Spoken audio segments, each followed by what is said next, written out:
过来关心苏花改专线正式通车，无到1天的时间，算会拢总开61张的超速违规罚单，大部分拢是咧国防部坑，也阁有观音磅坑。上届含的即一个超速37公里，宜兰县警察判断讲，真有可能成为民众拄驶来到新路，对即块位啊限速无讲真清楚，建议大家一定爱甲时速控制伫咧60公里以内，才袂互警察开罚单。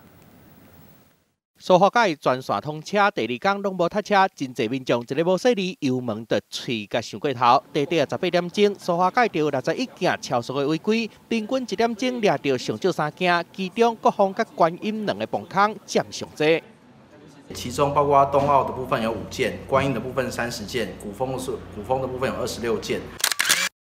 上含的就是伊7号半暝4点外，轿车伫国防磅坑吹到时速97公里，超速37公里，和测速的相机翕落来。像这款的测速的相机，观音磅坑甲国防磅坑，南北向拢总有8支，开工无到1天，就开56张超速的罚单出去。 因为60一个不小心的就超过了，我会很谨慎的开，然后也会保持距离。警方讲，驾驶对苏花改新路段可能也阁无熟，一个无细哩就会超速。未来阁加按科技执法的区间测速，经过这个所在一定要加注意，才袂收到红单。记者综合报道。